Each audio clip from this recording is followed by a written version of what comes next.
नमस्ते बच्चों। आप विद्यापति आपका पूरा हो गया था पिछले वीडियो में, और कुछ एक दो पद विद्यापति के, एक दो पद तुलसीदास के और कुछ पद सूरदास के थोड़े से बचे हुए हैं।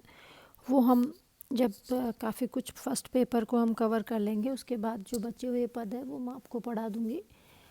आज हम बात करेंगे जायसी की। जायसी मैंने आपको भक्ति काल का जब परिचय दिया था तब मैंने आपको बताया था कि हिंदी साहित्य में आदिकाल, भक्ति काल, रीति काल और आधुनिक काल, इन चारों कालों को हिंदी साहित्य के इतिहास में हम पढ़ते आए हैं और इनको हम विभाजित करते हैं। इसके साथ ही साथ जब हम भक्ति काल पढ़ते हैं तो भक्ति काल में मैंने आपको निर्गुण परंपरा और सगुण परंपरा, दो परंपराएं बताई। निर्गुण में और निर्गुण की जब हम बात करें तो निर्गुण में दो धाराएं आई, एक ज्ञान मार्गी धारा और एक प्रेम मार्गी धारा, जो मैं आपको पहले बता चुकी हूँ, लेकिन मैं आपको दोबारा से फिर से याद दिला दूँ कि जो कबीर है वो ज्ञान मार्गी धारा के कवि हैं, जो जायसी हैं वो प्रेम मार्गी धारा के कवि है। सूफी यों का प्रभाव या सूफी संप्रदाय या सूफी काव्य परंपरा या प्रेम मार्गी काव्य परंपरा हम इनको कहते हैं। तो जो जायसी है, जायसी प्रेम मार्गी कवि परंपरा के कवि रहे हैं और ईश्वर को प्राप्त करने में जो प्रेम का भाव है, जो कबीर भी अंत में यही कह गए कि पोथी पढ़ पढ़ जग मुआ पंडित भयानक होई, ढाई आखर प्रेम का पढ़े सो पंडित होई। कि ज्ञान से भले ही हम ईश्वर को प्राप्त करने में सफलता प्राप्त न कर सके, लेकिन प्रेम से हम उस ईश्वर को प्राप्त कर सकते हैं। और प्रेम के लिए ज्ञानी होने की कोई आवश्यकता नहीं है, पर प्रेम करने के लिए सरल हृदय होने की आवश्यकता है। और जो व्यक्ति जितना सरल हृदय होगा, जितना वो निर्दोष और निष्कपट निष्कलुष होगा, उतना ही वो ईश्वर के नज़दीक होगा। ऐसा हम मानते भी हैं और ऐसा हम कई बार महसूस भी करते हैं कि जो व्यक्ति निर्दोष और सरल हृदय व्यक्ति होते हैं उनके काम अपने आप होते चले जाते हैं। वो उतना दिमाग या ज्ञान नहीं लगाते हैं, लेकिन फिर भी वो उस ईश्वर पे विश्वास करते हैं। अब ईश्वर कोई व्यक्ति तो है नहीं, और जिसको हमने देखा हो, ईश्वर को हमने देखा भी नहीं, लेकिन हम अपने आसपास जितनी भी अच्छी चीज़ें, जितने भी प्राकृतिक सौंदर्य, जो भी कुछ इस जगत का रहस्य है, जो भी रहस्यमय हमें दिखता है, वो सब ईश्वर ही हमें नज़र आता है। और एक तरह से हम ये कह सकते हैं कि चारों तरफ ईश्वर भी है, एक पेड़ में भी, एक चिड़िया में भी, एक जानवर में भी, एक इंसान में भी।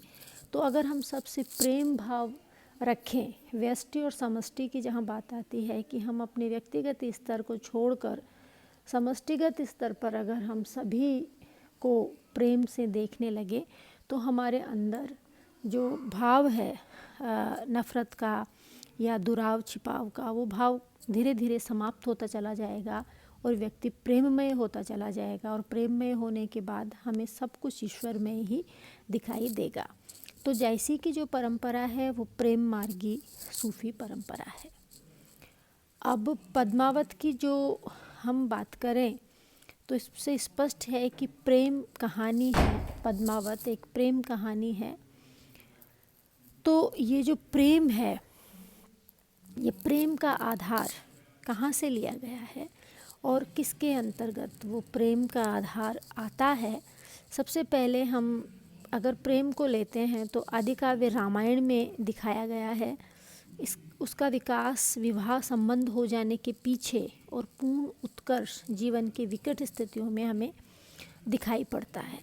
राम के वन जाने की तैयारी के साथ ही सीता में प्रेम का स्फुरण होता है और सीता हरण होने पर राम की प्रेम की कांति सहसा फूट पड़ती है और हमें दिखाई देता है कि राम किस तरह से पेड़ों को, पत्तियों को, फूलों को, जानवरों से ये पूछते हैं प्रेम में विगलित होके कि तुमने कहीं मेरी प्रिया को देखा है क्या।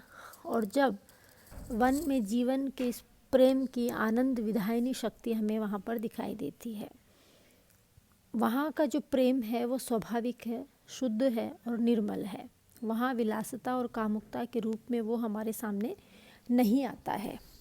इसी तरह जब वो प्रेम आगे बढ़ता है या उस प्रेम की हम बात करते हैं तो जीवन के बीच एक मानसिक शक्ति के रूप में वो प्रेम दिखाई देने लगता है। दूसरा प्रेम या दूसरे प्रकार का प्रेम विवाह के पहले का होता है। विवाह जिसका फलस्वरूप होता है नायक और नायिका आपस में घूमते फिरते हुए जैसे कहीं बगीचे में, वन पर, तट पर कहीं मिलते हैं और वो एक दूसरे से मिलने का प्रयास करते हैं, मिलते हैं या बार बार उनको एक दूसरे के साथ रहना अच्छा लगता है। एक स्वाभाविक प्राकृतिक जीवन की एक स्वाभाविकता उसमें बनी रहती है। तो अभिज्ञान शाकुंतलम है, राम और सीता का प्रेम आरंभ विवाह से पहले दिखाने के लिए जनक की वाटिका में उनका साक्षात्कार कराया गया था। तीसरे प्रकार का जो प्रेम है वो प्राय राजाओं के अंतपुर में, उद्यानों में, बागों में भोग विलास, रंग रहस्य के रूप में दिखाया जाता है। और चौथे प्रकार का जो प्रेम है वो प्रेम किसी के बड़ाई सुनकर, किसी के गुण सुनकर, किसी के चित्र दर्शन करके और किसी की प्रशंसा सुनकर हमारे मन में पैदा होता है।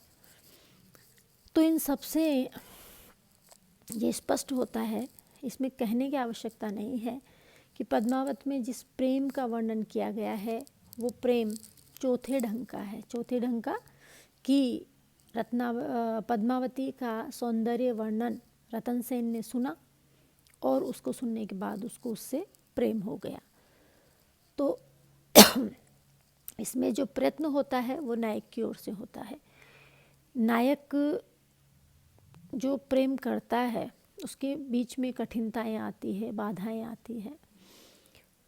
तो यहाँ पर जो फारस है उसका भी प्रभाव पद्मावत में पड़ा है। भारत के प्रेम में नायिका के प्रेम का और फारस के प्रेम में नायक के प्रेम का वेग अधिक होता है। जायसी ने आगे चलकर नायक और नायिका दोनों के प्रेम को तीव्रता का सामना करके दोनों आदर्शों को एक मेल कर दिया। जो पद्मावत में विशेष देखने की बात क्या है कि जो फारस का प्रेम है वो और जो भारत का प्रेम है वो दोनों का मेल जायसी ने अपने पद्मावत में करा दिया है। तो इस तरह से जायसी ने यद्यपि मसनवियों के प्रेम के स्वरूप को प्रधान रखा है, बीच बीच में वो भारत के लोक व्यवहार के स्वरूप को भी मानते हैं।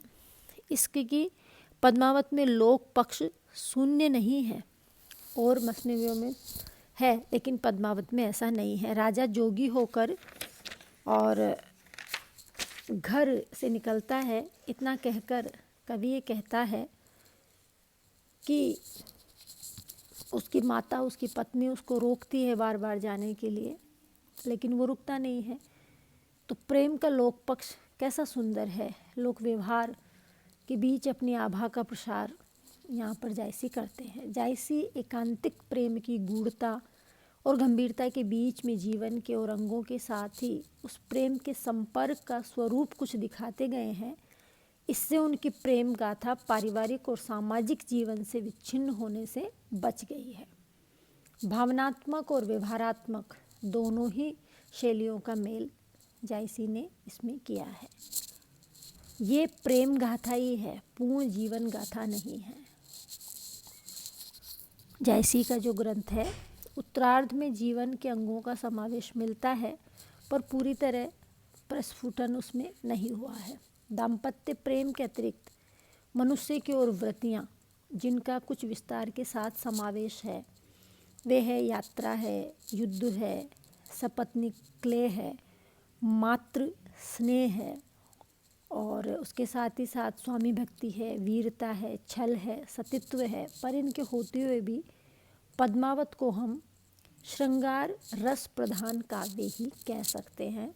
रामचरित्र मानस के समान मनुष्य के जीवन की भिन्न भिन्न बहुत सी परिस्थितियों और संबंधों का इसमें समन्वय नहीं है। तो इस तरह से लोभ और प्रेम के लक्ष्य में सामान्य और विशेष का हमें अंतर समझना चाहिए। सच्चा सजीव प्रेम प्रेम पात्र के हृदय को स्पर्श करने का प्रयत्न पहले करता है, शरीर पर अधिकार करने का प्रयत्न पीछे करता है। सुंदर स्त्री कोई बहुमूल्य पत्थर नहीं है कि अच्छा सुना और लेने के लिए हम उसे दौड़ पड़े। इस प्रकार का दौड़ना रूप लोभ ही कहा जाएगा, प्रेम नहीं है। तो इस तरह जायसी का जो प्रेम वर्णन है, वो जायसी का प्रेम वर्णन एक तरह से रतन सेन और पद्मावती का रूप वर्णन सुन के वो उसके लिए जोगी बनकर चला जाता है। तो ये सारा वर्णन जो इसमें दिखाया गया है वो हमारी भारतीय संस्कृति से प्रभावित होते हुए भी उसका रूप का लोभ ही यहाँ पर दिखा देना उचित हमें प्रतीत नहीं होता। और साथ ही हम ये भी माने कि जायसी का विरह वर्णन कहीं कहीं बहुत ही ज़्यादा अत्युक्तिपूर्ण होने पर भी उतना ज़्यादा मजाक की हद तक नहीं पहुंच पाया है, उसमें गंभीरता बनी हुई है। इस तरह जायसी का जो पद्मावत है पूरी तरह एक श्रृंगार प्रदान, प्रेम रस से परिपूर्ण, श्रृंगार रस से परिपूर्ण काव्य है। उसमें लोक पक्ष भी है लेकिन उतना नहीं है जितना कि रामचरित्र मानस में। इस तरह से जायसी का जो वियोग वर्णन है उसकी बात हम दूसरे वीडियो में करेंगे। धन्यवाद।